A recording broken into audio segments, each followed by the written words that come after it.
penelitian, dan kebanyakan juga kegiatan banyak bekerja sama dengan Badan Nasional Penanggulangan Terorisme. Berikut beberapa pengalaman beliau. Beliau pernah menjadi dan sampai sekarang mungkin menjadi anggota Cendekiawan Muslim Ciputat, kemudian koordinator lembaga zakat Masjid Agung Atim, sekretaris Kopertais Ispa Syariah, sekretaris Koperasi Ispa Syariah Ciputat, dan mungkin banyak lagi. Juga pernah menduduki jabatan sekretaris umum kekeluargaan Kerukunan Keluarga Sulawesi Selatan Tangerang Selatan, kemudian peneliti sekaligus sekarang direktur di Indonesia Institute untuk periode 2019 sampai 2021. Kemudian terakhir, bukan terakhir ya, mungkin jamaah atau hadirin sekalian bisa melihat beberapa pengalaman beliau. Mudah-mudahan pada siang hari ini kita banyak mendapat ilmu berikut pengalaman-pengalaman beliau. Untuk hematnya waktu, kami persilahkan kepada guru kita Bapak Dr. Saifuddin Zuhri untuk memberikan kajian Islam pada tema fikih. Kepadanya kami persilahkan.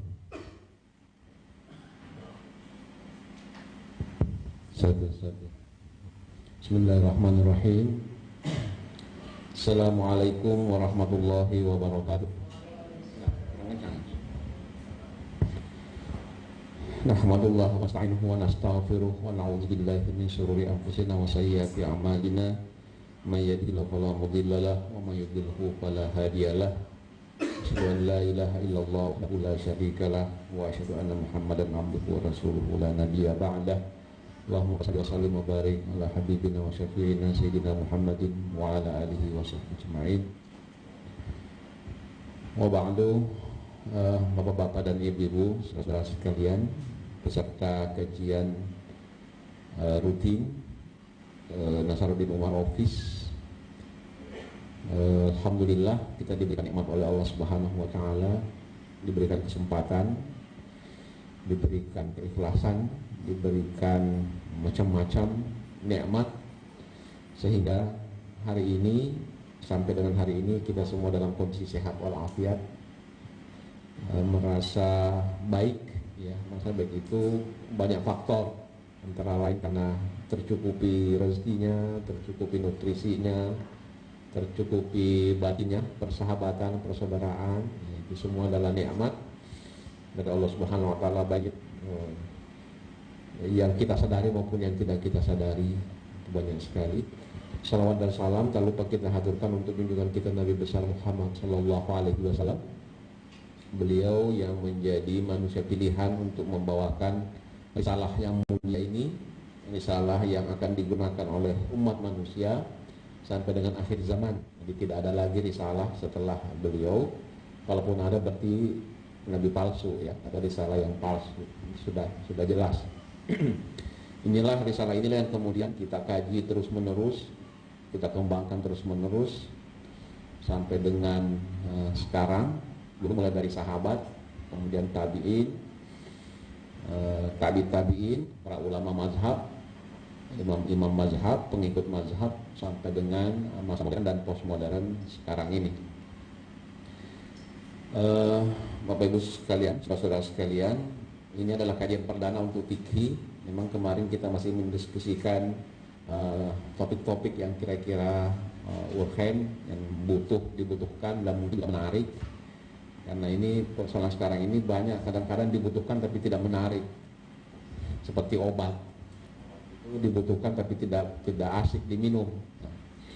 Jadi pandai-pandai kita, saudara moderator beserta tim, untuk melihat bagaimana caranya supaya hal-hal yang dibutuhkan oleh masyarakat ini kita bisa ramu sehingga menarik ya. Jadi dapat manfaatnya, dapat juga apa namanya ya entertainnya lah, hiburannya ya. Cuma memang kalau mendatangkan artis kan ya, agak mahal ya. Jadi apakah nanti ustadz-ustadznya atau narasumbernya disuruh apa namanya bersikap seperti artis? Ya, bisa juga. Cuma kadang-kadang memang ada yang tidak bisa dirubah. Baik, akhirnya saya membuka file, kemudian membuat satu file, kita sebut fikih ikhtilaf. Fikih ikhtilaf ini sebenarnya dari dua kata ya, fikih dan ikhtilaf. Fikih itu paham. Fikih itu artinya paham, nah, secara bahasa. Jadi kalau saya mengatakan fakih itu artinya saya sudah paham. Nah, makanya ada humasinya, tadi kita bicara tentang humasi. Tafaqaha itu artinya berusaha mendalami dan memahami. Itu tafaqaha bid-din berarti berusaha mendalami agama, itu fikih. Itu secara bahasa, dan mungkin kita pakai secara bahasa karena secara istilah itu adalah al-ilmu bil ahkam syariah. Jadi atau syariah, ilmu tentang hukum-hukum syariat. Jadi fikih itu adalah hukum-hukum syariat. Dengan catatan bahwa syariat ini kita bedakan dengan akidah. Ya, karena ada juga yang namanya syariat itu semuanya. Mau akidah, mau akhlak, itu semua syariah. Nah, itu secara umum. Tapi kalau dikhususkan syariah atau syariah itu adalah hal-hal yang bersifat amaliyah, ya, yang ada gerakannya, ada bacaannya. Nah, itu fikih.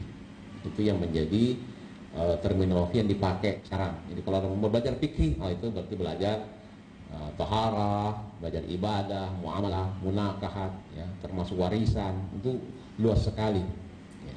Luas sekali belajar fikih itu fikih yang tradisional ya, yang tradisi yang kita pertahankan dari dulu sampai sekarang. Ya, termasuk kajian saya di Masjid Istiqlal itu udah 3 tahun ya Bu ya, udah hampir 3 tahun itu sudah melewati taharah, salat, kemudian puasa, sekarang masuk zakat. Jadi itu masih panjang urusannya. Nah, apakah nanti seperti itu di sini ya, saya kira kita pertimbangkan. Kemudian yang menarik juga adalah fikih atau kontemporer ya. Jadi kita hanya membahas hal-hal yang memang lagi in atau lagi on. Yang mana nih Pak? Lagi hit ya atau lagi hot. Nah, yang lagi booming ya, aspek fikihnya seperti apa. Tapi yang perlu kita garis bawahi bahwa fikih ini itu tadi pendefinisiannya, ada definisi secara istilah itu adalah paham, kemudian definisi yang digunakan dalam literatur keislaman itu adalah ilmu tentang hukum-hukum syariat dengan membedakan antara akidah dan akhlak. Ikhtilaf ini adalah perbedaan ya. Yang dikata khalafa. Khalafa itu sebenarnya awalnya berarti mengikuti dari belakang ya. Ternyata kemudian berkembang ada ini ikhtilaf ini masih lagi ya. Ikhtalafa yakhtalifu ikhtilafan. Nah, berbeda. Kalau rubainya khalafa, fa'ala. Khalafa itu artinya menyelisihi ya. Menyelisihi, membedai. Kalau kata Malaysia apa? Membeza ya, zal dia, membezai. Itu khalafa. Jadi ada persoalan ikhtilaf, ada persoalan khilaf. Nah, itu nanti kehati-hatian kita dalam memahami secara bahasa. Yang semalam kita ngaji di Ampera itu bagaimana kita betul-betul menekankan pentingnya urusan bahasa ini. Karena istilah-istilah dalam Al-Quran dan hadis itu berbahasa Arab, yang kuncinya atau isyarahnya itu bisa kita ketahui dengan pengetahuan bahasa yang mencukupi. Sementara terjemah, maka ini hati-hati, boleh kita menggunakan terjemah tetapi harus difilter juga. Karena terjemah itu satu kata bisa bermakna 5, menjadi terjemahan hanya 1. Nah, yang keempatnya kemana? Itu tidak tersampaikan. Nah, jadi tadi di CV juga saya itu memang lagi aktif untuk mengajarkan bahasa Arab ini. Apa? Karena menurut saya bahasa Arab ini tidak kalah pentingnya dengan dakwah biasanya ya. Karena kita akan membawa masyarakat kita kembali untuk menggunakan logikanya ya, menggunakan kemampuan sendirinya, tidak bergantung pada mubalik, para dai, penceramah itu. Kalau kita bergantung kepada mereka salah, kita ikutan salah ya. Tidak ada filter. Tapi kalau dari dasar kita, dari dalam diri sudah kita ada sedikit demi sedikit ya, namanya pembelajaran sepanjang hayat kan, minal mahdi ilallah di sejak ayunan sampai lallah, kita harus belajar terus. Jadi jangan, ini ada adik-adik mahasiswi ya, jangan saya cuma mau belajar sampai tahun sekian, setelah itu saya mau begini. Belajar terus, tidak ada waktu untuk berhenti belajar. Nah, kembali ke ikhtilaf tadi, mengapa kita mengangkat ini, karena memang banyak perbedaan ya. Tetapi perbedaan ini adalah perbedaan yang bisa dimaklumi, itu ikhtilaf. Tapi kalau khilaf atau khalaf itu biasanya cenderung agak keras perbedaannya ya. Jadi sudah mulai ada rasa di situ ya, ada emosi yang keluar. Kalau ikhtilaf itu rasional. Jadi perbedaan ini kelihatan ya. Jadi sekali-sekali berdiri ya. Tapi kelihatan nggak berdiri? Iya, jadi memang perbedaan ini banyak zahir ini kan kita ini ya. Mas Harkaman mungkin ya diciptakan terlahir ganteng begini ya. Alhamdulillah. Mas Karim terlahir juga demikian mungkin. Jadi beda-beda pencipta itu, beda-beda, termasuk beda-beda nasib ya, beda-beda kemampuan, beda hobi, beda selera dan seterusnya. Itu tidak bisa dihindari ya. Pemikiran ada yang cenderung keras ya. Nah, kalau dia dengar ceramah yang itu senang, tapi kalau yang kurang itu biasa. Ada yang senang acara drama yang yang action, ada juga yang senang yang ceritanya itu macam-macam. Itu semua perbedaan, tidak bisa disamakan. Nah, itu adalah sunnatullah ya. Walau syaa rabbuka la ja'alan nasa ummatan wahidah. Kalau saja Tuhan menghendaki, semuanya sama. Saya juga kadang-kadang memberikan contoh ya. Kenapa itu banyak sekali merek-merek mobil? Ada yang Toyota, ada yang Honda, ada yang macam-macam, dan semuanya laku. Seandainya dibikin satu, semua suka Toyota, Honda tidak bisa jualan. Ternyata Datsun laku, yang lainnya juga laku. Ya. Karena kita semua berbeda kan, semua termasuk masakan. Ada warung Tegal juga laku, warung Padang juga laku, semuanya. Karena semua diciptakan berbeda. Demikian juga dengan keimanan ya. Jadi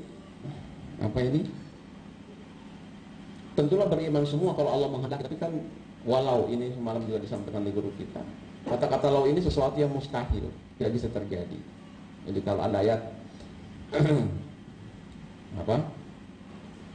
walau amana Ustaz? Ahlul qura wattaqau la fatahna alaihim barakatin. Itu yang selalu dicari, bagaimana? Itu kan walau. Jadi kan tidak mungkin semuanya beriman. Nah, kita pilih yang berimannya, jangan yang tidak berimannya. Karena pasti ada yang tidak beriman. Pasti ada yang tidak beriman. Ya, kita cari itu. Kulluhum jami'an, semuanya bisa kalau Allah menghendaki, tapi ya maka kita tidak boleh memaksa. Nanti ini kuncinya di fikih ikhtilaf ini. Ya, boleh berbeda tetapi jangan memaksa. Itu kuncinya nanti. Baik. Oh, ininya belum dipasang, sorry. Ada yang belum dipasang. Ada pintu.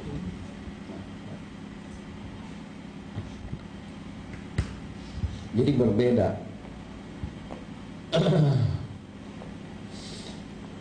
Nah, di sini kan ini termasuk ayat sumber ya. Jadi tambahannya nanti, makanya la ikraha fiddin, tidak bisa dipaksakan. Nah, tidak. La ikraha fiddin, sedangkan beragama tidak bisa dipaksakan, nanti apalagi bermazhab. Ada yang senang mazhab ini, ada yang senang mazhab itu tidak bisa kita paksakan. Biarkan dia memilih. Ya. Ayatnya Al-Quran memungkinkan perbedaan itu. Jadi Al-Quran sendiri sudah, di samping ayat tadi mengatakan demikian, ayat-ayatnya sudah di sini disebutkan ada yang muhkamat, ada yang mutasyabihat, ada yang muhkam, ada yang mutasyabih. Nah, ini yang belajar ulumul Quran, ada yang S2 di PTIQ ya, mungkin ada adik-adik mahasiswa juga yang ambil kuliah tafsir. Ya ini tidak berhenti di pembahasannya ini. Yang muhkam dan mutasyabih. Karena ini kan berkembang terus. Begitu penelitian menemukan hal yang sama, maka itu menjadi muhkam. Walaupun tadi mungkin mutasyabih, tadinya samar-samar ya, tetapi karena begitu banyak penelitian, kajian-kajian, bertambahlah muhkam itu, berkurang mutasyabihat itu dari segi teks ya, dari segi teks itu bisa. Jadi memungkinkan mutasyabih ini, memungkinkan untuk kita berbeda dan tidak dilarang, untuk berbeda itu. Ya memang hanya yang diwanti-wanti adalah jangan ada zaigun, jangan ada nafsu di sana, ada kehendak pribadi, ada sentimen pribadi ya, di dalam memahami ayat-ayat. Jadi misalnya kemarin ribut-ribut masalah apa itu milkul yamin ya. Kalau kajian itu memang betul-betul ya secara metodologis itu tidak ada masalah, karena itu hasil kajian. Kecuali kalau ada titipan, kamu ya coba cari dalilnya supaya pernikahan di luar nikah ini, hubungan di luar nikah ini bisa adalah sedikit keringanan. Nah itu sudah lain. Jadi yang dihindari adalah zaigun ini. Tapi kalau dia tidak zaigun, itu tidak bisa salahkan, karena dia betul-betul mengkaji dari segi aspek teori yang dia miliki. Sejarah Islam juga begitu, perbedaan banyak sekali. Jadi ikhtilaf ini udah dari dulu, bukan sekarang saja. Ikhtilaf itu baik dari segi akidah, teologi, ilmu kalam. Makanya muncul Jabariyah, Qadariyah. Jabariyah itu saya berdiri di sini, Mas Karim di situ, itu sudah Allah tentukan dari sananya, tidak bisa saya menghindar. Itu Jabariyah. Allah menciptakan kalian dan yang kita lakukan, Allah menciptakan kita dan kita lakukan. Tapi yang lainnya Qadariyah kan? Tidak, Tuhan itu hanya di sana, kemudian kita bebas. Nah ini adalah filsafat di sini. Jadi Tuhan cuma mengatakan begini, ya silahkan. Jadi saya ke sini memilih.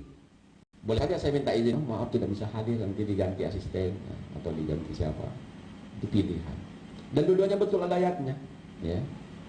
Ada. Masing-masing punya ayat, dari baik yang apa tadi, Qadariyah maupun Jabariyah, yang mengatakan semua wa ma Isra ma yatawalakin Allah. Kalau kita melempar saja, Allah itu sebenarnya melempar. Kemudian Asy'ariyah mengambil jalan tengah. Ya, jadi kita berusaha Qadariyah awalnya, tapi kalau sudah mentok ya Jabariyah. Itu jalan tengah itu, sehingga semua bisa diterima. Ibadah juga demikian, ya. Saya yakin pasti beda-beda cara kita sholat di sini, ya. Walaupun beda-beda tipis, ya. Ada yang perut tangannya di atas perut, ada yang di sebelah mencong ke kiri, mencong ke kanan, ada yang di dada, ya. Macam-macam. Itu semua ada dasarnya. Tidak bisa dibuat-buat. Kalau dibuat-buat jadi bid'ah. Misalnya Allahu Akbar, satu begini, ya itu. Itu tidak ada. Tapi kalau yang tanpa ini juga begini di bawah ada juga. Ya, selama ada dunia maka itu oke, tidak ada masalah. Karena kenapa?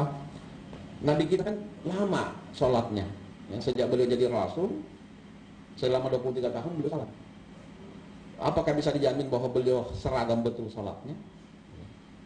Mungkin waktu kuat, waktu beliau masih ketika sujud, lututnya dulu kan, ya, namanya kuat, anak muda juga begitu.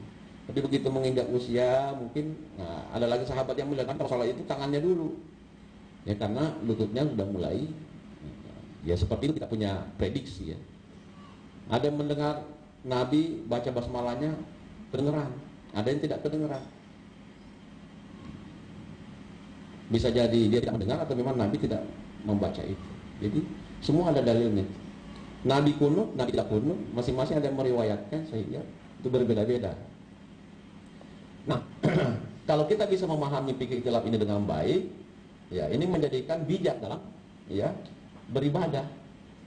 Jadi sholat imamnya tidak kunut, ya tidak apa-apa. Kita sholat imamnya kunut, ya tidak apa-apa juga. Jangan langsung mufarakah, wah ini tidak kunut, saya keluar barisan. Itu adalah hal-hal yang ikhtilaf, tidak ada masalah. Furu'iyah. Tapi yang tidak memiliki itu, nah ini yang banyak terjadi juga. Jadi karena lagi tren hijrah, tren apa itu, berguru kepada satu orang yang disukai, alhasil gurunya juga ya mungkin akan menjaga jemaahnya. Kadang-kadang guru begitu. Oh, kita di sini aja, nggak usah ngaji sama itu. Nanti kalau kamu ngaji sama di situ nanti kacau. Jangan ngaji sama, banyak larangannya. Nah, jadi guru pun ditentukan yang boleh Anda belajar itu hanya ini. Wah, itu sudah.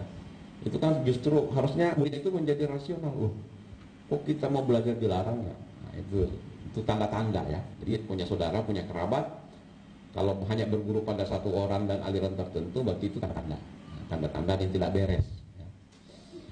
Karena karena dilarang untuk memiliki wawasan tadi, perbedaan itu, sehingga nanti dikasih tata cara sholat itu hanya satu hadis. Nabi kalau sholat itu begini, itu aja. Padahal Nabi kan hadis lain banyak. Nah, akhirnya jadi dia orang keras. Oh ini salah, bid'ah, salah. Lama-lama semua salah kecuali dirinya. Lama-lama gurunya juga salah, karena sudah. Iya. Guru begitu. Dia belajar begitu gurunya menemukan sesuatu yang baru, cocok dengan ulama yang lain, wah ini guru saya juga salah. Padahal itu gurunya. Itu karena pada di Zaidun itu sudah ada nafsu, fanatisme sudah muncul di situ. Nah ini merasa bahwa pendapatnya dirinya yang paling benar. Itu ada, banyak yang begitu. Atau kelompoknya. Yang lain salah. Padahal sikap ulama-ulama, nah ini ulama yang beneran ya.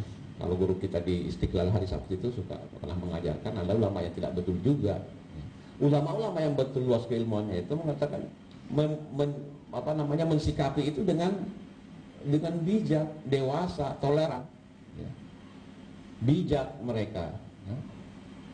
Sejauh pendapat itu di bawah Al-Quran dan hadis. Nah, itulah kalau orang banyak dalil yang diketahui, banyak belajar fikih ikhtilaf itu, banyak belajar fikih mazhab, ketika melihat itu, itu ada. Cuma kan kita tidak bisa lakukan semua juga. Nah, itu jadi kita juga konsisten juga, walaupun tahu banyak, ya nanti berbeda mazhab lagi agak pindah itu kalau terpaksa. Jadi kalau Syafi'i aja dulu. Jangan hari ini Syafi'i, besok Hanafi, besok lagi Maliki, ya itu apa maksudnya ya? Mungkin mau memperlihatkan kejagoannya, tidak juga. Jadi konsisten aja. Wudhu begini. Kalau wudhu maunya yang setengah, ya kan? Ada yang 3 lembar saja, ada juga itu. Sengaja, jadi ambil gambar itu. Ya memang sah, tapi maksudnya apa? Diperlihatkan lagi ke orang-orang kan? Ya, memang sah. Ada juga yang semuanya sampai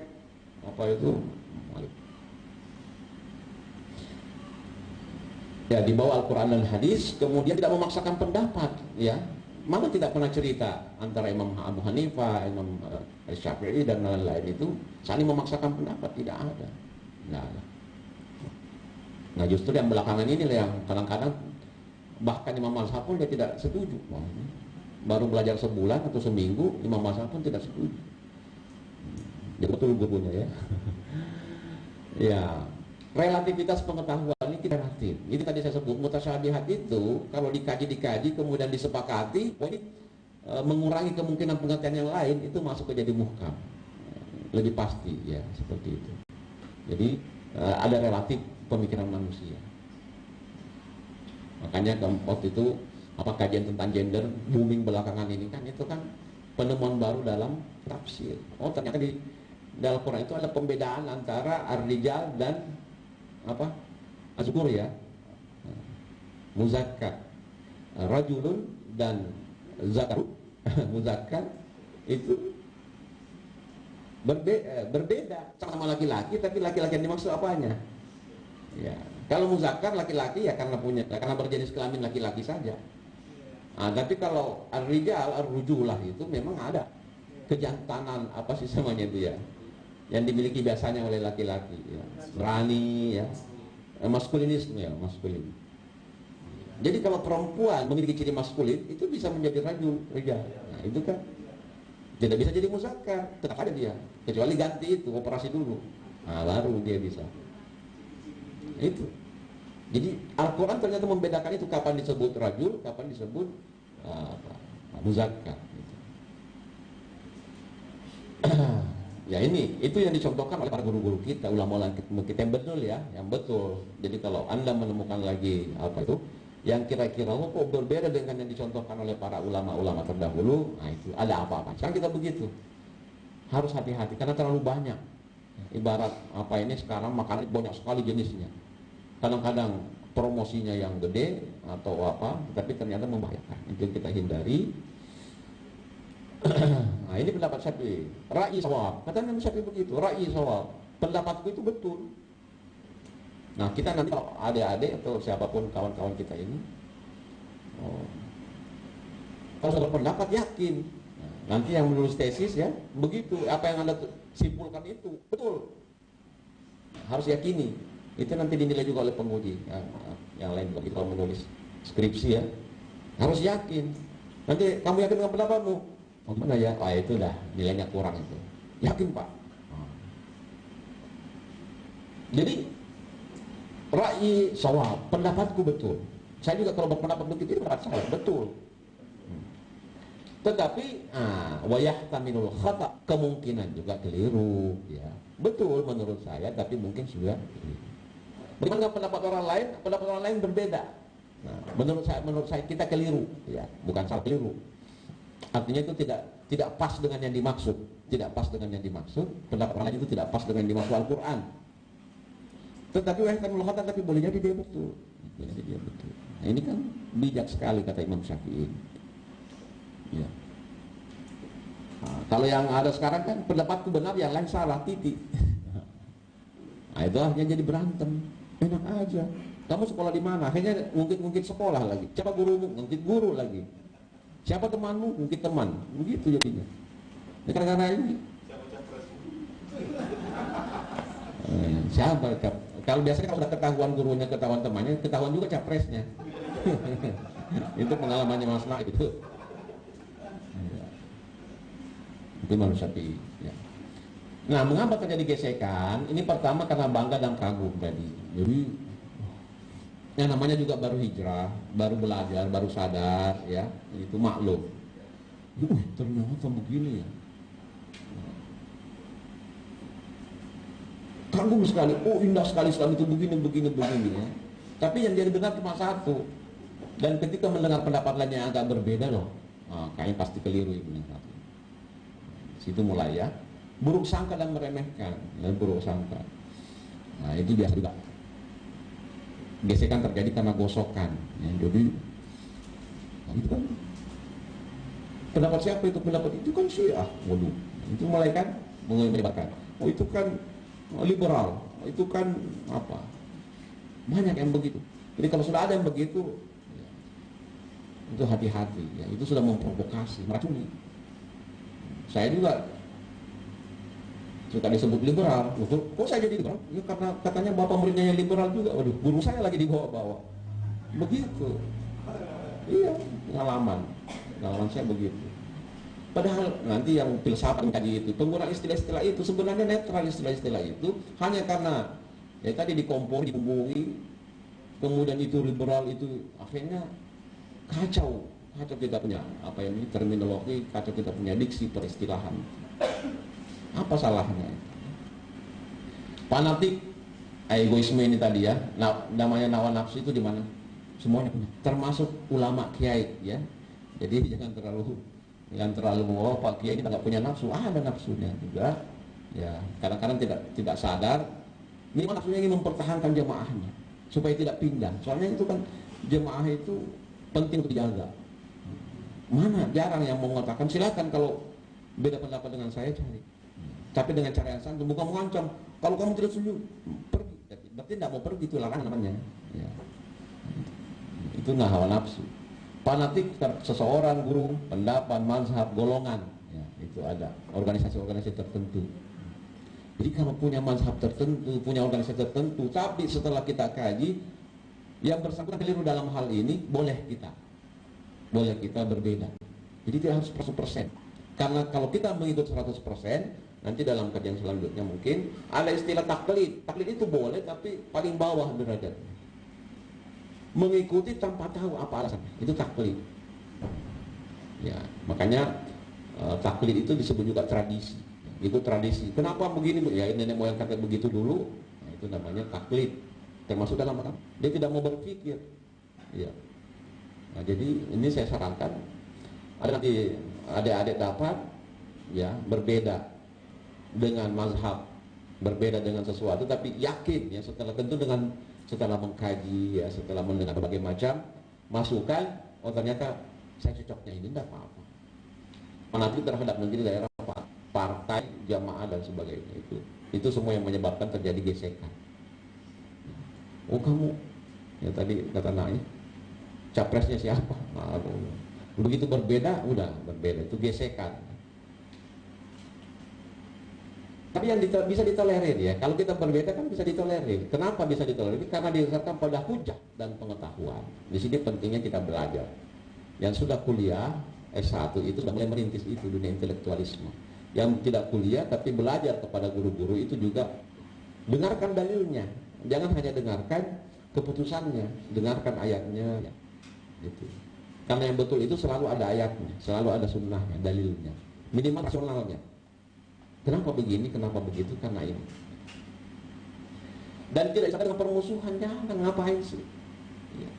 Mau dia liberal, mau dia apa liberal, tengah-tengahnya moderat, konservatif, radikal, nggak apa-apa. Iya, nggak apa-apa. Karena masih, ya, tanpa ada permusuhan, tanpa ada celahan. Kecuali kalau bercanda, kalau canda sih ya kan itu bahasa pertemanan. Tapi kalau sudah diangkut di media, ini begini, ini begitu, jadi mencela nama, mencela apa di medsos misalnya, nah itu sudah tidak bijak, tidak ditolerir lagi, ya. Karena ini tampak. Tapi kalau disertai berarti kan tidak bisa ditolerir, jangan. Tidak ada hak kita untuk itu. Jadi Al-Quran sendiri tidak mau memaksa, Allah sendiri tidak mau memaksa. Jadi yang tercela adalah bermotif pembangkangan, kedengkian, mengikuti hawa nafsu. Ini mengikuti hawa nafsu tadi ya. Jadi cari pendapat yang enak. Nah, walaupun nanti pendapat itu ya sangat syaz, nanti istilah nanti ada pendapat tapi hanya satu yang mengungkapkan itu. Jadi tidak dipakai. Kenapa? Karena sesuai dengan hawa nafsunya, cocok. Ya misalnya ya, apa itu pernikahan tanpa wali dan seterusnya, gitu kan? Wah, kalau yang membutuhkan nanti ya saya pakai pendapat itu. Pernah dipakai kan? Masih ingat yang senior-senior ini tahu betul pernah dipakai itu, tapi kan akhirnya tidak ada yang mengikuti. Itu apa namanya pendapat hawa nafsu katanya. Ya. Karena memang hawa ikuti hawa nafsu saja. Mau menikah, ya, tapi tidak mau repot. Ya udah nikah aja di situ sendiri. Ada dalilnya ternyata dalam kitab. Nah, ini. Tapi akhirnya tidak populer dan tidak diikuti orang. Nah oleh karena itu apa yang harus dijaga dalam menjalankan aktivitas agama kita? Nah, ini adalah ini ayat yang muhkam. Tasimu, bersatulah. Nah, muhkamnya begitu, pasti kita disuruh untuk bersatu. Bagaimana teksnya itu nanti lain-lain lagi. Tadi perintah bahwa kita harus bersatu, berpegang teguh kepada tali yang menghubungkan, mempersatukan kita di hadapan Allah. Wala tafarraqu, ini ya, antara wa'tasimu dan wala tafarraqu ini kesatuan. Berpegang teguh, bersatu dan jangan berpisah-pisah. Jadi ini penting sekali. Sedangkan tadi kalau kita mendahulukan mazhab kita, mencela mazhab lain, mencela golongan lain, itu kan akhirnya mengkhianati atau tidak mengikuti ayat ini. Kita dilarang berfirqah-firqah, tapi ternyata kita firqah-firqah. Selalu mencari yang berbeda. Oh itu berarti kamu golongan ini ya. Kamu gimana? Oh golongan ini. Tapi sama, kita semua adalah Islam. Kita semua adalah Muslim. Nah oleh karena itu sama Al-Quran disuruh ingat pahitnya perceraian. Pahitnya itu terjadi waktu zaman Nabi ya. Aus dan Khazraj itu mereka sudah capek berkelahi, capek. Tapi tidak ada cara untuk menghentikannya. Bagaimana caranya? Tidak bisa menghentikannya. Begitu datang Rasulullah SAW baru mereka bersaudara. Fasbahtum bi ni'matihi ikhwana. Baru terasa nikmatnya bersaudara itu. Dulu kan tidak enak Pak kalau ketemu berpaling muka ya. Nah, orang yang bercerai-berai ini seakan-akan sudah hampir tinggal satu siku dia dari neraka ini. Ala sapa hufratin minan nar, itu sudah di situ. Nah itu akan terjadi kalau kita memperbesar perbedaan itu. Fa'angkazakum minha, tapi kalau kita bersatu maka kita akan diselamatkan dari jurang neraka itu. Ya, nah ini yang penting saya kira ya. Nah, dalam berfikih kita, fikih kelak ini bahwa innallaha la yajma'u ummati ay ummat Muhammad. Allah tidak mungkin mengumpulkan umat Muhammad ini ala dhalalah. Jadi kalau ada sudah di situ banyak, sangat banyak ya. Mayoritas yang begitu tidak mungkin salah. Nah sekarang ini ada golongan-golongan itu menyalahkan mayoritas. Gimana caranya menyalahkan mayoritas? Ini Allah mengatakan tidak mungkin umatku itu, Allah menciptakan umat Muhammad ini mengumpulkan jamaah ya, banyak ala dalalah.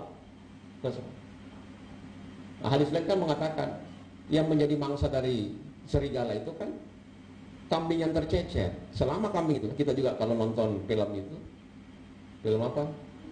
Discovery ya. Itu yang dikejar itu yang pinggir-pinggir kelompok itu, yang kadang-kadang ketinggalan rombongan yang menyempil ya, itu. Nah, tapi kalau berjamaah itu artinya bersatu. Makanya ini kita alhamdulillah ada grup seperti ini, kita ada komunitas seperti ini. Insya Allah tidak akan selama ikut sama-sama apa yang dipahami oleh ibu kita, apa yang dipahami oleh senior-senior kita, ini insya Allah tidak akan selesai. Nggak usah khawatir, nggak usah mencari lagi apa yang aneh-aneh. Jadi kalau anda aneh sendiri nanti kelompok tidak bertanggung jawab. Begitu cari kamu orang mana? AM30 Pak. Kok begitu? M30 tidak begitu. Ya saya agak nyempil sedikit, kamu tidak masuk. Iya kan? Jadi tidak bisa kalau menyalahi. Nah, bahkan ini yang saya baru temukan ini. Ya. Bacalah Al-Quran itu selama bacaan itu menyatukan kalian. Jadi boleh kita pakai kalau itu menyatukan. Maksudnya mungkin adalah tafsirannya. Jadi pakailah tafsiran Al-Quran itu selama itu masih bisa menyatukan kalian. Tapi kalau ada tafsir, ada pendapat dari Al-Quran ya, yang akan menjadikan kita berselisih ya, berarti bukan Al-Quran yang salah ya, tapi penafsiran yang salah. Hentikan itu, hentikan menggunakan penafsiran yang membuat kita berselisih, yang membuat kita bermusuhan. Karena Al-Quran semangatnya tidak begitu, semangatnya tidak begitu. Jadi aneh sekali kalau ada orang atas nama Islam, atas nama keimanan, ketakwaan, fisabilillah, tetapi begitu dia tiba di satu kampung jadi bertengkar. Pindah lagi ke kampung lain bertengkar lagi. Di mana pun dia berada, bertengkar terus orang. Ya. Nah, kalau ada orang begitu, hati-hati. Ya, ya, Al-Quran tidak begitu. Hentikan. Bahkan kalau makna zahirnya, berhenti baca Quran. Berhenti baca Quran kalau bacaan anda. Nah, itu juga bisa dimaknai berlebihan. Nah, ini yang kajian tafsir ini. Al-Quran itu bisa diartikan secara lahiriah, bisa secara batiniah. Nah, bisa secara formil, bisa secara substantif. Jadi kalau kita artikan formilnya adalah ya, berhenti baca Quran. Kalau Quran itu menjadikan kalian bertengkar. Jadi artinya apa? Kalau lagi ngaji, artinya begini. Perbuatan-perbuatan yang mengajak kepada persaudaraan itu lebih penting ya, daripada sekedar di dalam tanda petik tadarusan. Itu ada orang berkelahi, Pak, tolong dilerai. Enggak, saya mau ngaji. Padahal hanya dia bisa melerai. Itu keliru. Jangan Al-Quran itu menjadikan mendahulukan Al-Quran daripada artinya secara formil ya. Secara formil itu maknanya. Jadi banyak makna.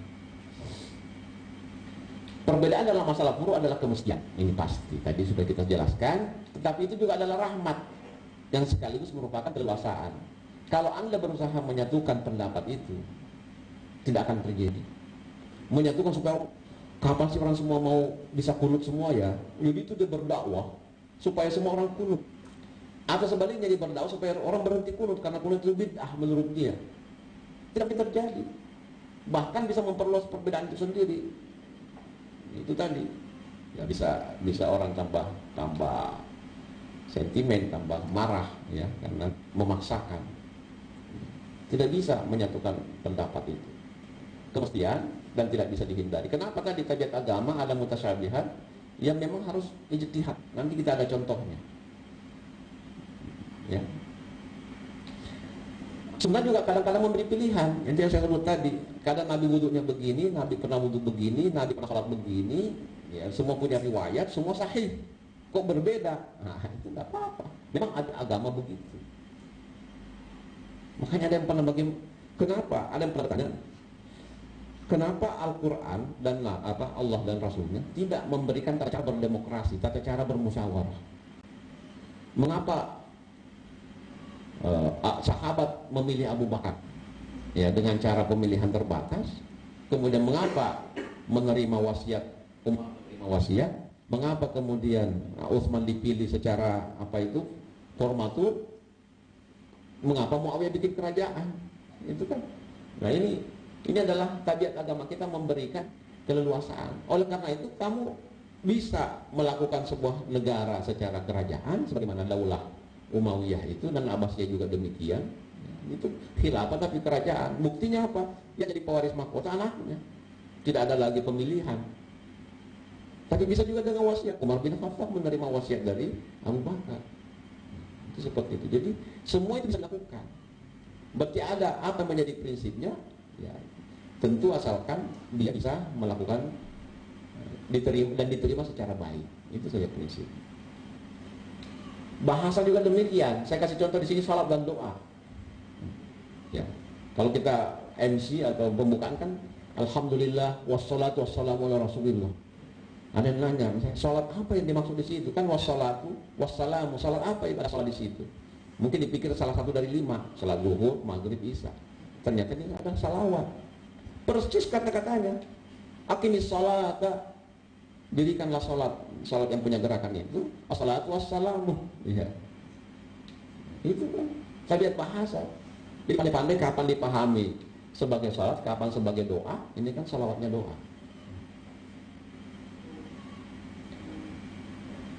Tabiat manusia juga demikian. Tadi kita sebut, ada yang punya kecenderungan yang keras-keras, ya, ada yang punya kecenderungan ribet. Wah, itu sifat nggak enak. Jadi semua dipenuhi. Iya, 3 kalinya. Kalau wudhu kan, kalau rukunnya kan hanya berapa itu? 6 ya. Selain niat dengan tertib, itu hanya membasuh wajah, apalagi kepala, kedua tangan dan kaki. Cukup. Jadi kalau kurang air, jangan paksakan basuh telinga. Nggak usah dipaksakan kumur kalau air kurang. Cukup untuk wajah saja, tangan dan kaki. Kaki pun masih bisa dimashul. Ya, asalkan dipasang kaos kaki sepatunya itu waktu suci, maka ketika berwudu lagi tidak membuka sepatu, bisa tinggal diusap. Daripada dibuka lagi. Kita di sini Indonesia enak, ya, karena cuaca. Coba ada di Eropa pada musim dingin, mau buka sepatu di luar berwudu, gimana ceritanya? Akhirnya, jadi itu pikir-pikir ini perlu kita pahami. Nah, jadi kalau ada orang mau ribet silahkan, karena dia memang mau begitu. Semua diikuti. Ya, rukun-rukunnya, sunnah-sunnahnya, semua sunnah-sunnahnya diikuti. Ada juga yang simpel. Tiba-tiba wudhu tadi seperti saya sebut, dia cuma basuh, Anda kok tidak sentuh kuping? Ya karena dia ngerti. Jadi itu rahmat, keleluasaan. Kita leluasa. Musafir, ya, bisa diperpendek salatnya dari 4 rakaat menjadi 2. Ada juga yang musafir, ini kan kita masih kuat, masih 4, ya silahkan. Jadi kadang-kadang musafir itu bikin rombongan, ada yang 4 rakaat, ada yang 2 rakaat, itu biasa. Ini kita naik pesawat pakai AC, ya, tinggal di hotel pakai AC, masa mau didiskon lagi gitu. Pulang pun dikasih honor, masa mau didiskon lagi? Enggak, ini hadiah dari Allah. Yang namanya orang kasih hadiah, kalau ditolak kan nggak enak. Itu punya prinsip. Ya, tidak usah saling menyalahkan. Nah, bersikap pertengahannya diminta ya. Wa kadzalika ja'alnakum ummatan wasatan. Ini kita wasatiyah sebenarnya. Itu takdir kita. Takdir umat Nabi Muhammad SAW itu takdir bahwa kita ini wasatiyah. Karena mengartikan wasatiyahnya dari mana? Wasatiyah antara Nabi Musa ajaran Taurat dan Nabi Isa ajaran Injil. Nabi Musa itu kalau orang berdosa besar, kan? Yang hafal surah Al-Baqarah di awal-awal itu, fatubu ila bariikum faqtulu anfusakum. Namanya taubat dari dosa besar itu harus bunuh diri. Bunuh diri, Pak. Tidak ada ampun. Nah, begitu masuk perjanjian baru, Wah semua. Kalau kamu di pipi kanan, kasih pipi kiri. Dilarang membalas. Coba. Nah, wasatiyahnya kita ya antara dua itu. Itu salah satu makna wasatiyah. Nah, tidak semua dosa besar dalam Islam ada tata caranya. Ada yang harus qisas, ada yang pakai diat, ada yang pakai kifarat dan seterusnya, sudah ada. Ya, ada juga kemaafan, ya. Umatan wasatan. Halakal mutanatti'un, tapi orang yang berlebih-lebihan dengan agama itu pasti rusak, pasti hancur. Ya. Ad-dinu yusrun, agama itu mudah. Wala yusaddad din illa ghalabahu. Siapapun yang mencoba untuk mengerasi dirinya dalam agama pasti kalah, pasti kalah. Saya punya banyak uang. Saya mau umrah itu 3 kali setahun, silahkan, tidak lama. Tapi kan lama-lama pasti capek. Tidak mungkin bisa mengalahkan. Karena semua kita dipersilahkan. Mau menyumbang silahkan, mau tatawuk silahkan, mau semuanya. Tidak ada yang bisa melakukan itu semua. Tidak bisa. Ya. Pasti kalah. Nah ini juga jangan menanyakan hal yang tidak penting. Ini tegas dilarang kita. Ya. Banyak pertanyaan-pertanyaan. Menanyakan itu kan itu pernah tidak penting. Kira-kira ayahnya Nabi Ibrahim, ayahnya Nabi Musa itu masuk surga atau tidak? Apa urusannya kita tanyakan? Kalau masuk surga ente ikut. Iya, jadi banyak pertanyaan yang lebih penting, lebih urgent kita tanyakan daripada. Tapi sebenarnya senang begitu. Sholatnya nggak betul, tapi kalau nanya-nanya begini, tahu dia bahwa orang tuanya, sepupunya si itu masuk ke sini, tahu dia siapa yang masuk neraka, siapa yang masuk surga.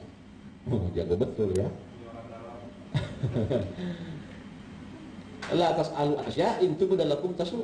Dilarang dulu. Dari zaman Nabi itu sudah ada yang begitu, sembarang ditanyakan kepada Rasulullah. Kalau memang cocok kan dijawab, yas'alunaka anil ahillah qul ya mawaqit. Yas'alunaka anis sa'ati ya namursa, yas'alunaka banyak. Tapi ada juga yang kebanyakan setiap ketemu nanya yang aneh-aneh lagi, maka ini turun ayatnya dilarang. Jangan nanyakan sesuatu, kalau disampaikan nanti menjadi susah kalian sendiri. Ya. Wallahu ghafurun halim. Allah Maha Pengampun. Nah, ingat bahwa Nabi sallallahu alaihi wasallam ma khuyyira baina amrayn. Nabi itu kalau dikasih pilih antara dua hal yang boleh, dua-duanya boleh. Apa yang dipilih oleh Nabi? Ya, aisarahuma. Pasti yang paling ringan. Nah, jangan paling sulit. Itu Nabi, sahabat menyaksikan itu. Nah, kita juga demikian. Carilah yang mudah, jangan yang susah. Malamnya pun isman, tapi jangan yang inilah ya. Dan juga yang dosa tidak boleh. Kalau urusan dosa, Nabi paling jauh beliau. Tidak memastikan kalau seseorang memilih cara yang berbeda dari kita. Jangan pastikan itu sesat. Oh mungkin Anda keliru, mungkin juga saya keliru, tapi kayaknya nggak begitu deh. Nah itu aja begitu. Tapi jangan bilang, oh kamu kafir. Wah itu sudah memancing. Karena apa? Iza jatahada al-hakim fa asabahu ajrani. Kalau betul dua dia pahala. Tapi kalau salah satu. Nah itu bukan terjadi pada zaman Nabi. Karena pasukan disuruh buru-buru, Nabi juga pintar ya. Jadi Nabi itu fatalah ya. Nabi itu fatalah. Maka periksa hadis-hadis itu Nabi cerdas. Jadi nanti Anda menganalisis hadis, analisalah sebagai seorang yang memahami bahwa yang mengucapkan hadis itu adalah orang yang cerdas, bukan orang biasa. Nabi bilang apa? Jangan kalian sholat kecuali sampai di kampung itu. Ya, Bani Quraidah namanya. La tusalliyannal asra illa fi Bani Quraidah. Jadi jangan kamu sholat asar kecuali di Bani Quraidah. Udah, masing-masing memacu kuda. Namanya kuda ada yang kuat, kencang, ada yang lambat. Akhirnya ada yang sampai di sana asar. Karena kalau asar itu 5:30 lah atau jam 5. Ada yang kena lambat, belum nyampe sudah maghrib. Wah di sini beda pendapat. Bagaimana ini? Asar mau habis kita belum nyampe. Hanya satu bilang jangan sholat di sini. Kita kan disuruh sholat di sana. Dan bilang kayaknya ini waktunya mau habis. Jadi ada yang sholat, ada yang tidak. Baru setelah itu lapor kepada Nabi. Kami tadi begini-begini. Nabi ketawa saja. Kira-kira yang betul yang mana? Yang lahu ajrani yang mana? Yang sholatnya di Bani. Bani Quraidah. Karena Nabi itu menyuruh begitu supaya cepat-cepat kalian. Tidak pernah Nabi menyuruh salat bukan di luar waktunya. Jadi itu hanya apa namanya, semacam motivasi lah. Baik. Jangan mengkafirkan orang mengatakan la ilaha illallah, jangan sekali-sekali. Itu makanya kemarin saya tuh, ya mungkin beberapa kawan juga begitu. Kenapa sih orang saling mengkafirkan, menafikan, tidak menerima mayat orang munafik? Ini siapa yang menentukan ini munafik atau tidak? Tidak mau mensolatkan. Padahal orang itu jelas-jelas pernah mengatakan la ilaha illallah. Buktinya, kalau orang pernah sholat di masjid, sudah pernah sholat, pasti ada syahadat di dalam sholat itu. Kenapa tidak mau disolatkan? Jangan menganggap kafir orang. Ini namanya takfiri. Inilah yang membuat kita ini bahaya sekali. Ya. Ini ada ini hati-hati betul. Ya. Ada nanti mengatakan kafir itu takfiri namanya. Ya. Mazhab takfiri, golongan takfiri itu yang mengkafirkan. Karena apa? Lanjutannya banyak. Mungkin awalnya itu kafir, lama-lama kan mengkafirkan musuh. Oh iya. Lama-lama mau musuh. Lama-lama. Namanya musuh kan harus hartanya halal diambil. Jadi itu langkah awal, tapi punya panjang itu, dan terakhirnya akan menghancurkan kita. Bom akhir. Nah ini hadisnya mengatakan kalau ada berkata wahai kafir, maka ada dua kemungkinan. Jadi satu kampung yang menuduh seseorang kafir itu hanya dua kemungkinan. Si mayit itu yang benar-benar kafir atau munafik, atau orang kampung itu yang kena. Itu pasti. Makanya jangan ikut-ikutan kalau ada begitu-begituan. Ya. Iya. Jadi menuduh kafir itu sama. Apalagi kita disuruh mudah munafik, bahkan lebih parah ya. Kafir itu, munafik itu justru nerakanya lebih panas lagi dibanding kafir. Jadi menuduh orang munafik itu lebih parah lagi. Seakan-akan kalau boleh berkata, lebih baik engkau tuduh dia kafir daripada tuduh dia munafik. Itu lebih bahaya. Jadi jangan dikira munafik itu lebih ringan, lebih berat daripada kufur. Sikap bijak, saya kira logika dan bahasa, ini adik-adik ini yang masih kuliah ini perbahagu bahasa ini betul-betul ya. Logikanya juga jangan terima begitu saja, pakai otaknya. Benar nggak kata Pak dosen ini? Biasa dosen juga keliru, bisa juga hanya mencoba-coba saja ya. Menggarap masalah yang lebih besar yang dihadapi umat. Apa persoalan kita? Kebodohan, kemiskinan ya, persaudaraan kita ini, itu yang penting dibanding memperbesar perbedaan. Bekerja sama dalam masalah yang disepakati ya. Kita sepakat bahwa membantu fakir miskin yatim itu adalah pahalanya besar, itu aja. Tidak usah mempersoalkan masalah kalau tahiyat itu tangannya bergerak kemana, ke kiri atau ke kanan. Itu kan yang ya. Menghormati pendapat orang lain, menyadari kemungkinan kebenaran dan seterusnya. Nah ini yang terakhir. Kapan ibtira? Kadang-kadang suatu saat memang ini udah terlaluan. Mungkin ada suatu saat diajak suatu kelompok, tapi kok ini aneh. Ya. Tadinya sih biasa-biasa aja, lama-lama kok jadi aneh. Pendapatnya, pengamalannya aneh. Kalau menurut Anda sudah keluar dari usul kubro, ya, sudah menjadi sihir dari yang muhkamat tadi, ya. Misalnya mengatakan wah sholat itu kan yang penting kita ingat. Kan ada ayat yang mengatakan aqimi sholat li zikri, yang penting ingat. Jadi begitu sore-sore dia menghadap ke langit, ingat Allah sebentar, udah sholatnya.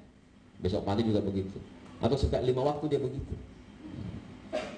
Karena dia tidak boleh dicela termasuk firqah, kelompok yang sesat, kecuali memang dia sudah bid'ahnya keterlaluan. Oh ya, ada contohnya ini Quru, nanti ketemu nanti di kajian berikutnya ya. Rijis misalnya, ini baru contohnya. Rijizun ini itu kan kotoran. Lihat nih, ada yang memaknainya majazi, ada yang memaknainya hakiki. Maka itu ada yang mengatakan najis. Termasuk alkohol juga ikut-ikutan. Makanya dia tidak mau pakai alkohol. Kenapa? Karena alkohol itu bagian dari khamar. Nah khamar itu najis, jadi alkohol itu najis. Begitu ya. Tapi yang lain mengatakan enggak. Jadi masuk itu adalah makna majazi, kotoran ya. Perbuatan minum khamar itu kotor, termasuk amal syaitan. Maka jauhilah. Berarti minum khamarnya itu yang kotor, peristiwanya itu. Sementara khamarnya sendiri boleh. Ya kalau kira-kira mau pakai menyiram minyak tanah jadi api, ya silahkan ya. Apa jadikan obat atau bukan obat yang diminum, tapi obat dan seterusnya. Ya seperti itu, ini banyak sekali ya. Nah ini yang sekitar akhir ini, jangan menganggap asik, jangan menganggap orang bid'ah, jangan menganggap kafir, adakan dialog. Nah saya kira tempatnya di sini kita banyak berdialog, khusus untuk fikih, ya mungkin saya dengan teman kita bisa berdiskusi di sini. Jangan memaksakan kehendak dan paham dan tidak mengklaim kebenaran mutlak pada pihak kita. Demikian barangkali pengantarnya. Terima kasih. Assalamualaikum warahmatullahi wabarakatuh. Alhamdulillah tadi kita sudah bersama-sama mendengarkan kajian fikih, utamanya pada fikih yang ikhtilaf, di mana perbedaan itu bukan untuk sebagai alasan kita membenci, saling mendengki atau menghasut, tapi perbedaan itu untuk kita saling mengenal. Bagaimana perbedaan itu kita bisa saling membantu, saling bersatu. Nah, sebelum masuk ke sesi pertanyaan, kami ingin menginformasikan bahwa pengajian atau kajian Islam di Nuo itu rutin setiap hari Sabtu untuk jam 10 sampai jam 12. Materinya akan tetap dengan kajian tasawuf. Insya Allah akan diampu oleh atau dibawakan oleh guru kita Prof. Nasruddin Umar. Nah, jika berhalangan, insya Allah akan diisi dengan beberapa ustadz seperti tadi dengan Prof. Darussuda. Kemudian untuk per minggunya, untuk minggu pertama setiap bulan itu dengan tema fikih seperti pada hari ini. Untuk Sabtu sekarang dengan Pak Dr. Saifuddin Suhri. Kemudian insya Allah bulan depan minggu pertama kajian fikih akan diisi oleh Ustadz Zainal Abidin. Kemudian minggu kedua ada tema tafsir untuk minggu kedua setiap bulan tafsir. Pematerinya ada Dr. Hamka Hasan dan Ustaz Syahrul Iskandar. Kemudian Sabtu ketiga ada tema teologi, itu dengan Ustaz Masud Halimin dan Dr. Abdul Mu'id Nawawi. Kemudian minggu keempat kajian filsafat Dr. Abdul Aziz Abaci dan Farid Sainong. Jadi insya Allah setiap minggu, setiap bulannya pada minggu-minggu tertentu akan ada tema-tema seperti yang akan kita laksanakan ke depannya. Baik, kami buka sesi pertanyaan. Mungkin kami buka 3 penanya. Kalau ada pendapat atau ada pertanyaan, kami silahkan. Ya, mungkin Bapak yang di belakang pakai peci.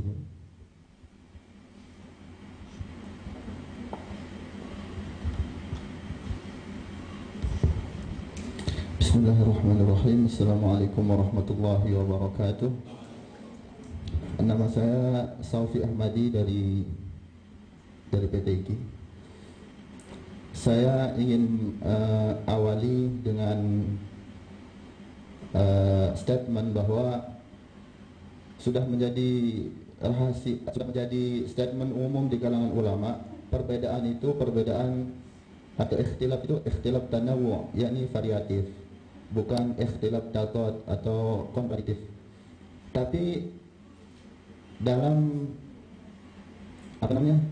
di dalam masyarakat terjadi kebingungan ketika misal menafsirkan aula mastumun nisa. Seorang imam berpendapat bahwa yang dimaksud ayat itu adalah jima. Kemudian makmum, yang dimaksud dengan ayat itu adalah menyentuh perempuan. Tentu di sini ada suatu missing gitu, ada kontradiktif secara prinsipil. Kira-kira bagaimana cara mensikapinya, seorang makmum itu bagaimana mensikapi imam yang seperti itu, atau imam bagaimana cara mensikapi keadaan makmum yang di belakang seperti itu, Ustaz. Terima kasih, sekian.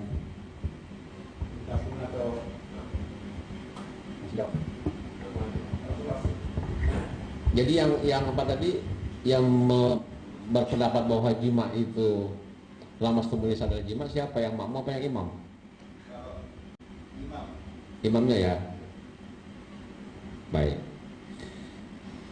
Iya. Sebenarnya jawaban normatifnya itu begini.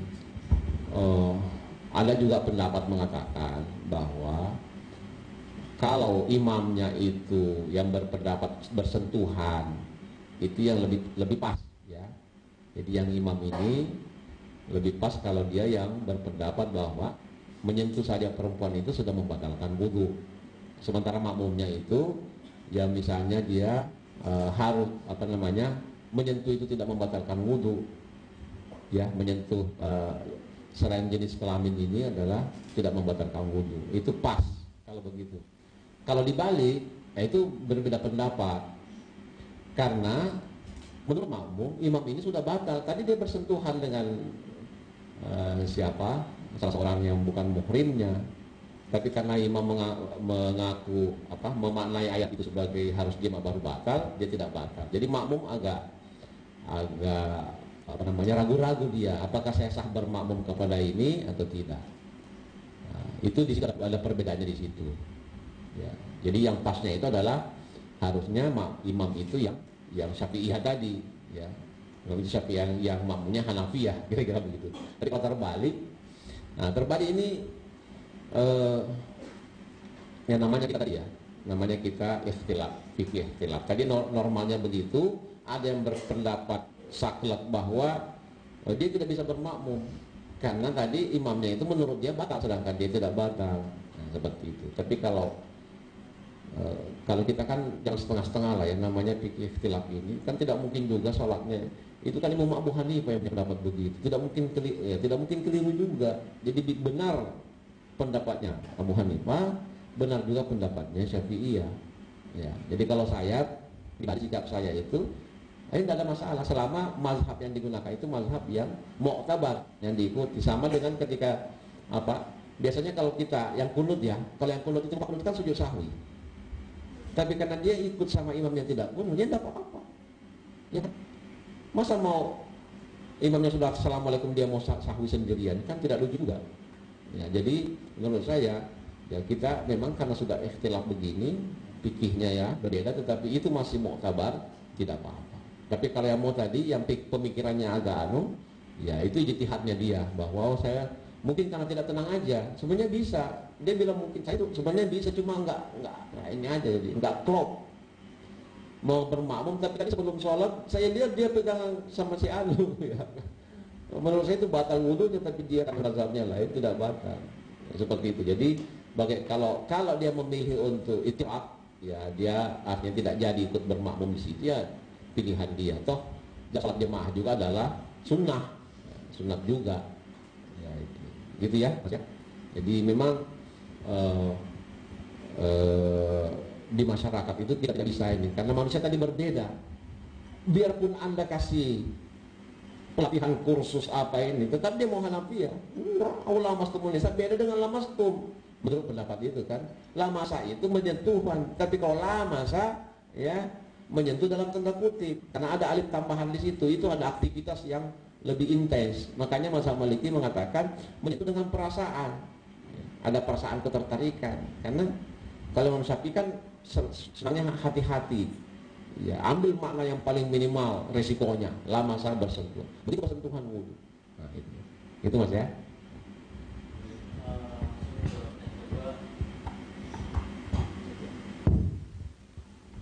Terima kasih. Tadi disampaikan terkait ayat waqtasimu bihablillahi jami'a wa la tafarraqu, yang artinya perintah untuk bersatu dan jangan bercerai-berai. Dalam kenyataannya kita umat Islam ini berbeda ya. Sejak zaman Nabi mungkin ada perbedaan pendapat di bidang untuk kekinian. Mungkin di bidang akidah kita ada Syiah, ada Sunni seperti itu. Dalam fikih ada 4 mazhab dan ada 5 mazhab seperti itu. Dalam politik juga sama seperti itu. Dalam organisasi juga kita ada NU, ada Muhammadiyah seperti itu. Masuk dalam satu organisasi saya NU itu ada yang katanya garis-garisan itu ya. Seperti itu. Jadi ya terutama dalam masalah politik gitu, ada misalnya ada pemahaman khilafah seperti itu, dan ada yang tidak memahami khilafah dalam kaitannya satu untuk saat ini seperti itu. Nah, konteks wa'tasimu bersatu itu dalam hal ini seperti apa? Karena kenyataannya sulit untuk menyatukan antara Syiah misalnya dengan, nah, bersatunya itu konteksnya seperti apa? Itu saja, terima kasih. Iya, saya langsung saja jawab karena saya tidak catat. Jadi ayat lain mengatakan ta'alau ila kalamatin sawa. Nah, mari kita sama-sama kepada pendapat yang sama. Jadi cari persamaannya. Apa yang sama antara Sunni dengan Syiah? Sama-sama NKRI mungkin ya. Iya, sama-sama NKRI. Atau sama-sama apa? Sama-sama pendukung klub Leboro misalnya di Inggris, atau pendukung apa gitu ya. Iya. Atau pendukung klub apa tertentu. Jadi cari yang bersamakan, karena Anda mau mensunnikan yang Syiah atau mensyiahkan yang Sunni, itu terutama yang keras-keras ya, kan masing-masing punya sayap itu. Ya. Jadi ada Muhammadiyah yang paling ujung ekstrimnya, ada yang juga paling ujung ekstrim. Itu kalau ketemu itu berantem itu, benar-benar berkelahi. Ya, tapi kan sebagai di tengah, di sini di tengahnya, di sini di tengahnya. Syiah juga begitu. Dan tidak mungkin dipersatukan, tidak mungkin. Tetapi kan ini masih dalam bingkai, ada yang mempersatukan mereka. Jadi mereka kan berbeda tentang Ali. Sunni Syiah itu berbeda di Ali. Ya. Jadi kalau kita sepakat pada yang Nabi Muhammad, yang Sunni menerima, yang Syiah juga menerima. Syiah ini jangan memaksakan pemahaman Imam Ali-nya kepada Sunni. Nah, yang Sunni ini jangan mempersoalkan lagi. Kan ada yang ekstrim dari Syiah itu yang selalu rukun khutbahnya itu harus menyebut Umar dan Abu Bakar itu sebagai perebut wasiat. Ya, itu kan pengkhianat. Ya, seperti jadi udahlah, kita kan berbeda situ, kita jangan bahas itu, kita bahas yang ini aja. Wa'tasimu bihablillah. Apa antara Muhammadiyah dengan NU, apa yang membedakan antara kunut? Dulu itu kan kunutnya pertentangannya kuat sekali. Jangan salat itu masjid tidak kunut, jangan salat itu masjid kunut, itu begitu. Dan sekarang katanya sudah tidak ini lagi karena sudah sama-sama tidak pergi sholat subuh katanya. Ya dulu itu masih, itu kan sudah tidak persoalan lagi.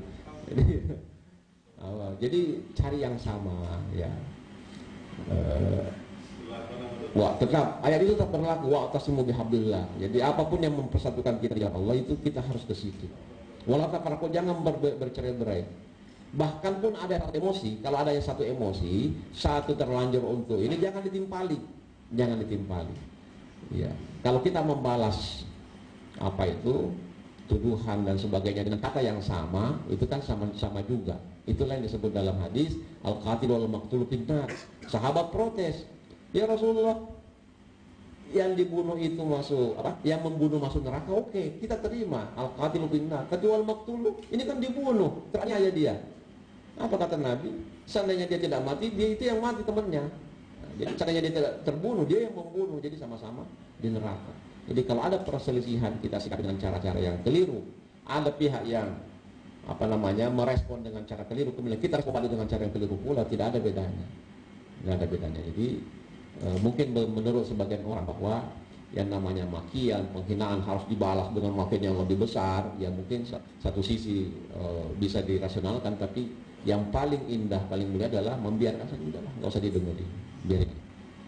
Karena biasanya itu karena marah. Jadi kalau orang marah itu, keputusan yang diambil dalam kondisi marah itu pasti ada campur tangan syaitan. Karena orang kalau gadban itu kan ada syaitan di sini. Kayak suruh wudu supaya apinya syaitan itu padam. Ya, jadi kemarahan, kalau ada orang marah jangan dilayani, karena itu ada syaitan di situ. Tunggu dia sampai syaitannya pergi. Jadi begitu Mas ya, selalu ada jarak saya kira, dan tidak ada peluang kita untuk menjadikan perbedaan itu sebagai cara untuk bermusuhan, cara untuk melanggar. Jadi kadang-kadang kita ingin meletakkan, katanya ingin harga diri lah atau harga apalah ya, tapi dengan mengorbankan prinsip agama yang lain, ya. Innamal mu'minuna ikhwatun, kita bersaudara, kan. Ya. Fa aslihu baina akhawaykum, perbaiki antara saudara itu. Jadi tetap saya kira pasti ada jalannya. Jangan menjadi ekstrem di kiri maupun ekstrem di kanan. Silakan.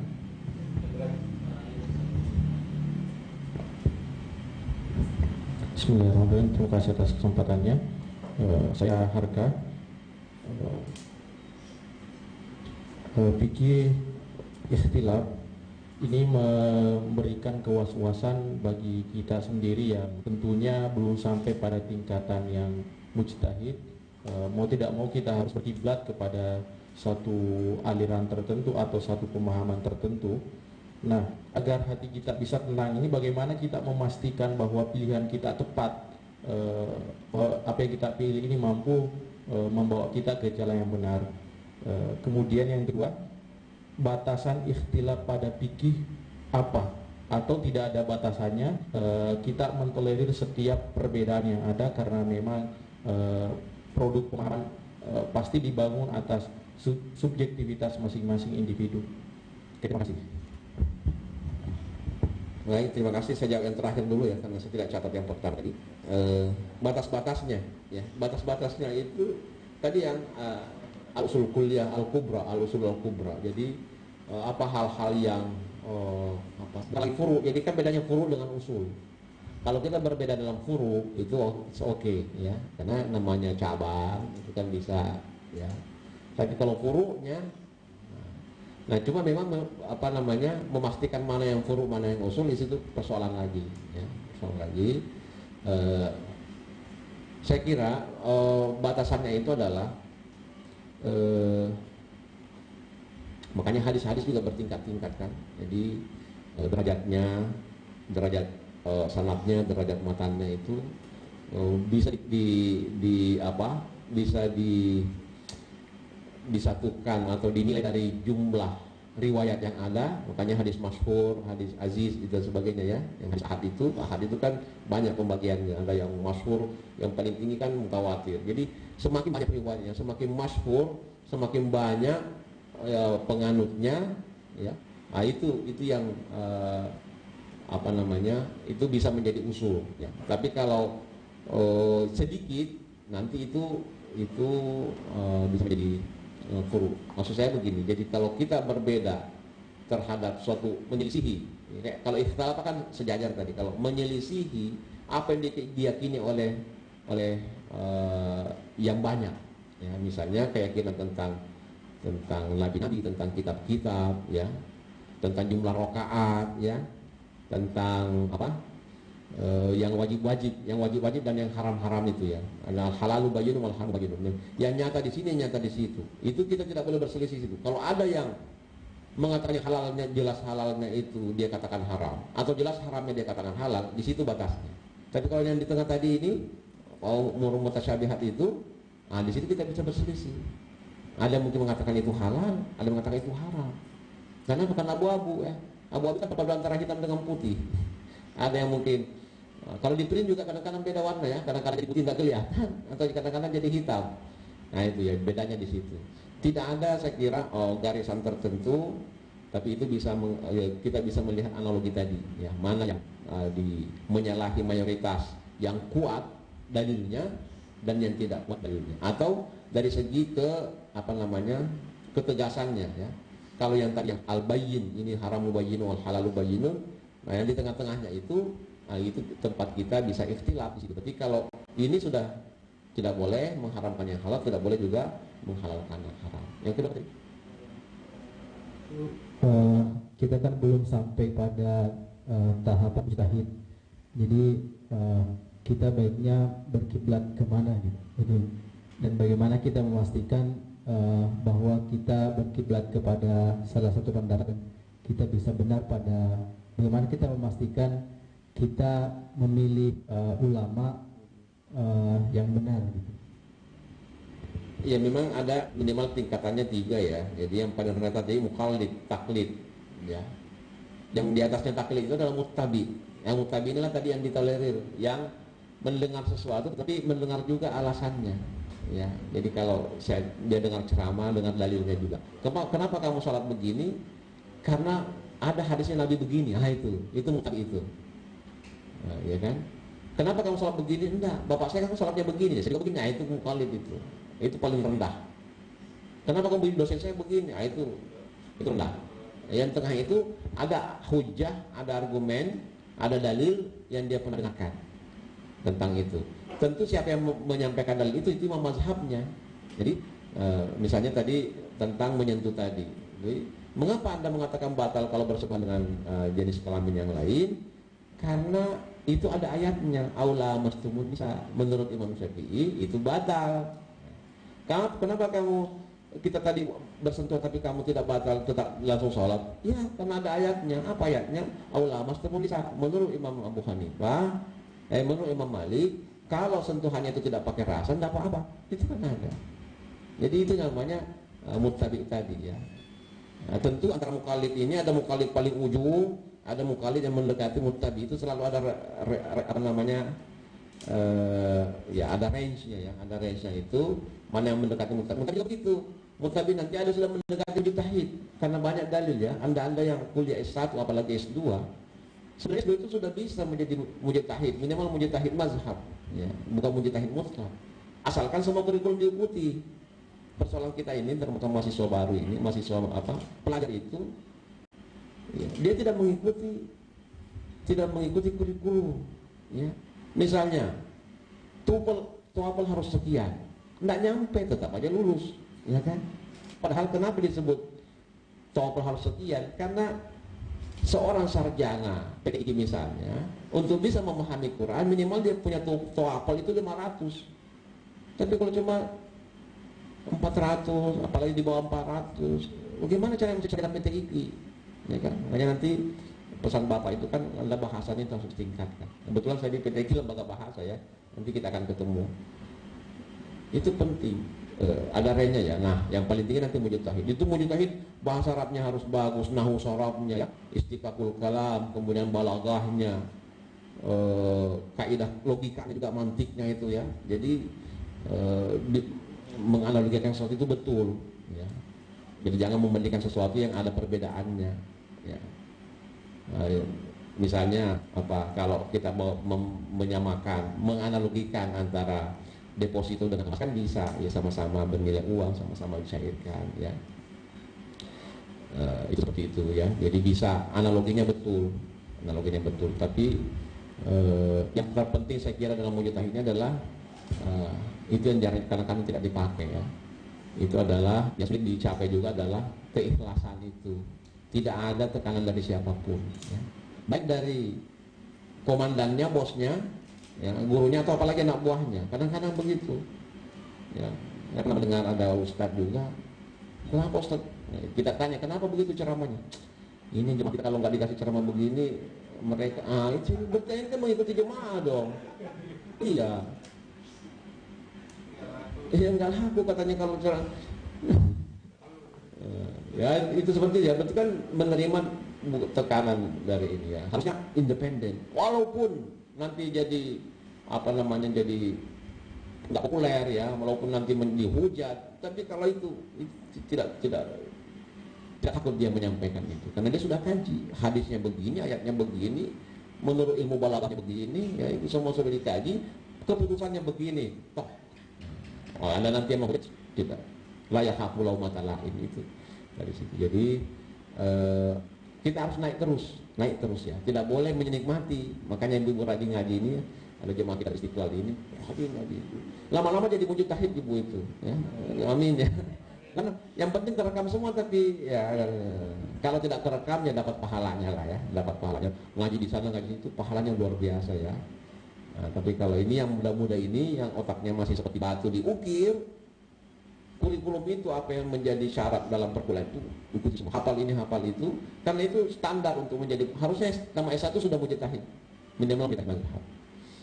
Nah, tapi karena sekarang itu kita terlalu toleran ya, mau hadir tidak hadir tidak ada masalah, mau itu bikin makalah seadanya dan seterusnya, akhirnya itu turun ya.